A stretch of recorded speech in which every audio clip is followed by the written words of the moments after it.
happy with yourself and that you're looking at parts of your body that you might want to tweak. I have had plastic surgery. I had ears that really, really stuck out, and absolutely hated them all my childhood. And begged my parents when I was about 12 to have them pinned back.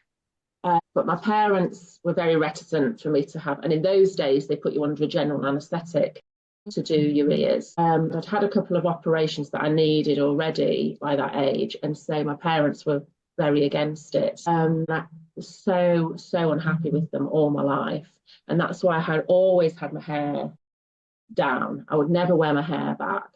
And then before I was going to get married, I just really knew that I wanted to wear my hair up for my wedding. I knew that I didn't want to show my ears. So I paid to have my ears pinned back. And actually the consultant said to me, it's the worst case of sticking out ears you've ever seen. And why didn't my parents do this when I was younger? It would have been such an easier operation because my cartilage would have been softer, blah, blah, blah, blah. I was really upset. I was really upset by it, but I went ahead with it and it's very, very painful. Wow. I am glad I've had it done because it has made a massive difference. Yeah. And people would say to me about her parents, my father in particular was quite upset that I'd had it done. Really? You've changed something about yourself. That was you. That was, for me. And I don't even think about them now. That's the thing. I don't even think about my ears. So it's taken that away. So I'm not focusing on my ears anymore because now I know that doesn't happen for everybody, but maybe when you were saying, Jennie, that sometimes I was going to say, surgery can be a good thing. Absolutely, Eliminated the problem for me. Yeah, it's a very hard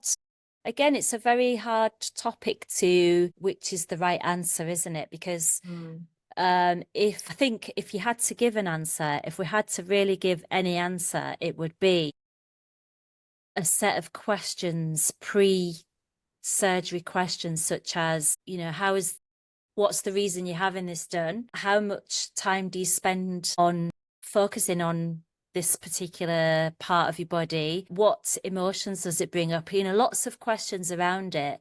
And then that can be evaluated whether, for example, if a teenager says, well, everyone else is doing it and I want to do it, or I want to look more like Taylor Swift, or so I think it really depends on the answers, because teenagers are quite open and direct. If you ask them a question, it's quite hard for them to skirt around the answer. They're quite direct, aren't they, and open.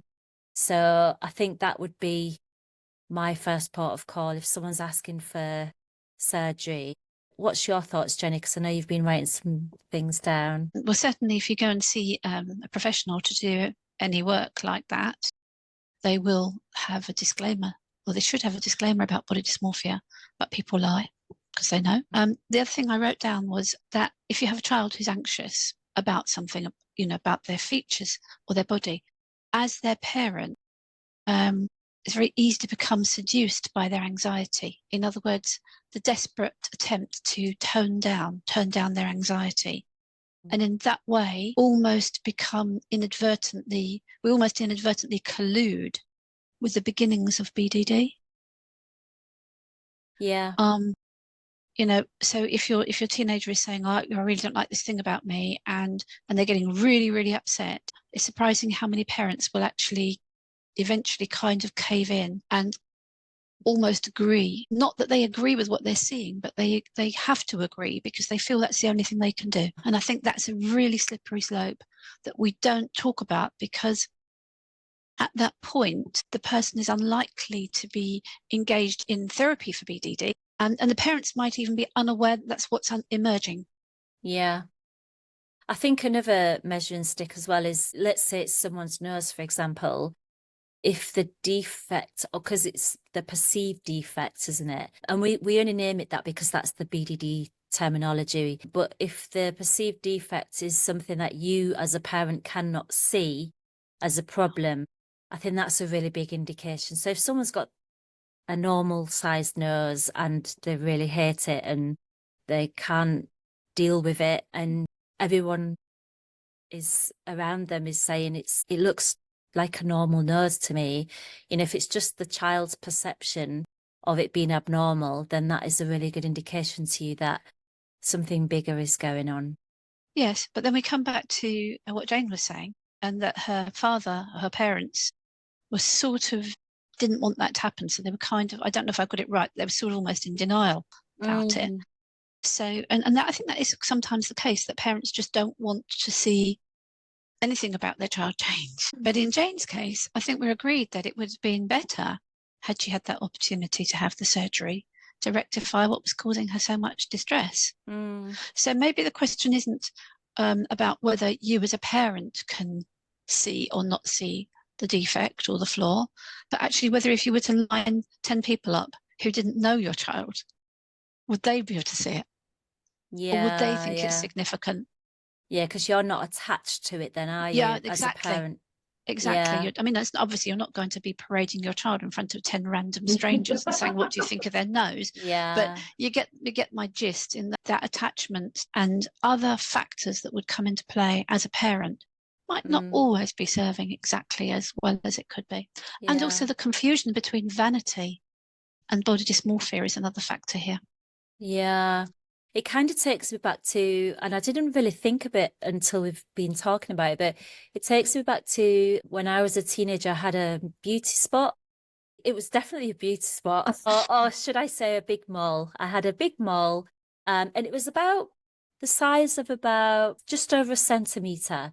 So as moles go, it was quite a large one, and I really hated it. I hated it so much. And as soon as I left school, I learnt that you could have it frozen off, like you can just have this mole removed. So we booked the GP appointment, and it was back when you could actually go to the GP and the GP would do it. I had the GP appointment, they took it out, I had a few stitches, and I never looked back. But I know that's not full-on cosmetic surgery, but it did make me feel better about myself, more confident in myself. Yeah. So there is a line, isn't there?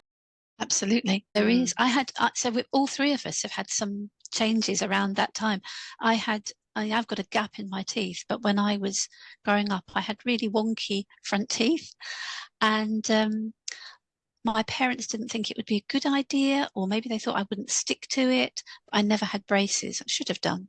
And so when I was 21, I had 4 crowns put in at the front of my mouth.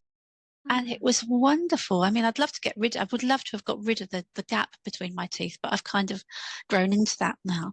But it was just amazing. I just smiled. I smiled freely for the first time. Wow. Really freely. And the gap in your teeth is more of a trend now. Yes. Since Madonna has had her gap in her teeth, it's, people pay to have a gap in the teeth. So and do you know what? I've never noticed the gap in your teeth. Well, I guess you get used to, you just see other people and you don't notice things, do you? Yeah. And that's such an important thing to say, that we just don't scrutinize people. I think we meet people, we kind of do this, oh, that's that face, but we're not that interested. We're just not that interested in the detail. Well, and that's where the perfection comes in with people who have body dysmorphia and that perfectionist mind. Yeah. They do have that hyper focus. And some people with body dysmorphia focus just as much on other people. Yes, yeah, I was just going to say that. But also, I think it's really important to let your teenager know that it's not, when someone meets you, it's not how you look, it's how you make the person feel. So when they go away, they will always think, oh, I had such a good day today with so-and-so. They just feel, I've come away and I feel really happy, we had a really good time. They never come away thinking, do you know what, the face looks different today. They look different. Yeah, I can see another wrinkle on there. And you're only 13. You're right. As somebody that used to have BDD myself, I literally used to go out in the city centre and look for people that I thought had lines as deeply as my lines. And I could never find one person. And I used to do that on my day off. I used to go and look. It was more like, I just wanted one person to have more lines than me mainly on my neck. It was my neck, which was my main worry. I just felt like I had too many lines on my neck, and there's nobody with lines on the neck like mine. And so I had to go into town and search them out just so that I could prove myself wrong. I just wanted to prove myself wrong, and that would erase or lighten the anxiety. And it never did, never found. And that's because my perception of myself was so deep. Yeah, distorted is the right word. That's why I couldn't find anybody. No. And how old were you then when you were doing that? In my 20s. And it's incredible, isn't it? Goes to show how what you just told us just is a perfect demonstration of how distorted body dysmorphia makes, the self-perception, the self-image. Because evidently, if you were to go out into the streets and find people who were in their 50s and 60s and 70s, you would find some people who had a very different and much more pronounced set of lines. But your mind had read that and interpreted it and held so firmly onto that belief that nothing could shake it. And even now, now, that belief is wobbly. Right. To go, the BDD demon to go, just because it was the one that was the most entrenched, the belief that was the biggest about me was, big, also because it's around my face area, this area, which is where people look, other parts of your body you can cover up, can't you? So it was, even now I have to really force myself to show up with neck, with people being able to see my neck. And I do it.